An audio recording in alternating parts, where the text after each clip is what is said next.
ito nga po mga kababayan yung nakuha nating information no, sa Google. So kuha po ito ng philippinesstar.com. Balita po nila no, nakita ko po sa Google lamang. So sabi po dito, editorial reclamation projects aariba na sa Manila Bay. So sabi dito, tuloy-tuloy ng reclamation project sa Manila Bay makaraan ng 4 na buwan mula nang ipatigil ni President Ferdinand Marcos Jr. ayon sa Department of Environment and Natural Resources DNR at Philippine Reclamation Authority. Na-isyuhan na ng Environmental Compliance Certificate ang Pasay City Eco City Coastal Development para maipagpatuloy ang reclamation project. Dalawa ang project ng Eco City sa Manila Bay, ang Pasay 265 at Pasay 360. Sa sandaling mag-umpisa ang project ng Eco City, tiyak ipaggigiitan din ng iba pang kumpanya ang pagsasagawa ng kanilang reclamation at tuluyan ng mawawalan ng saysay ang kautusan ni Marcos Jr. noong Agosto 7, 2023 na nagpapahinto sa 22 reclamation project sa buong bansa. Ipinatigil ni Marcos ang reclamation. Ayun, matawag nila mga kababayan, Marcos lang. Ayan. Dahil hindi umano maganda ang pamamahala at operasyon ng mga ito. Isang kumpanya lang ang pinayagan ng presidente sapagkat kompleto na raw ang environmental clearance. Hindi naman binanggit ng Chief Executive kung ang inaprubahan niya ay ang Eco City. Siguradong, sabi pa dito, siguradong aariba ang reclamation projects hindi lamang sa Manila Bay kundi sa marami pang bahagi ng bansa.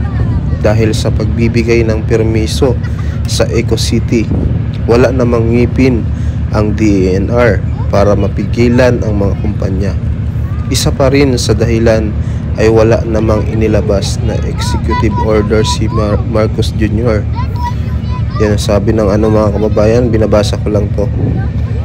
Kung nag-issue ng EO executive order, tiyak na may kapangyarihan ang kautusan dahil sa salita lang niya idinaan ang pag-uutos sa suspension ng reclamation projects. Madaling baliwalain. Tiyak ding magpapatuloy ang mga isinasagawang seabed quarrying sa dalampasigan ng Cavite.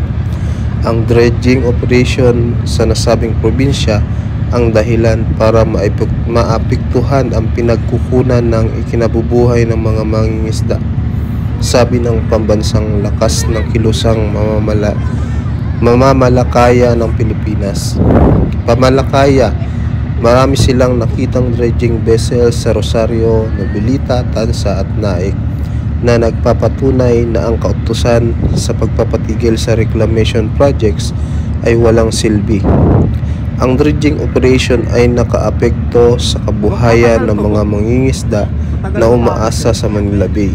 Mayroon ding reclamation project sa Isla Verde sa Batangas kung saan ginagawa ang liquefied natural gas terminals at power plants doon. Sa Isla Verde matatagpuan ang mayayamang coral reefs, seagrasses at marine fauna. Ang Verde Island Passage ay kilala sa mundo dahil sentro ng global shore fish biodiversity. Ngayong may isa pang pinayagang kumpanya ang DNR at PRA para sa reclamation sa Manila Bay, natanggihan kaya ng mga susunod pang kumpanya na magsasagawa rin ng katulad na aktibidad o hahayaan na rin kahit magdulot ng pagkasira ng kapaligiran, pagkawala ng pinagkukunan ng kabuhayan ng mga mangingisda at palulubhain pang lalo ang baha sa Metro Manila. So yun lang guys, no? So tuloy-tuloy na pala itong reclamation project dito sa Manila Bay. Ayan, nabasa natin, nakita nyo din na tuloy-tuloy na talaga itong reclamation. Island A, Island B at Island C po ito, no?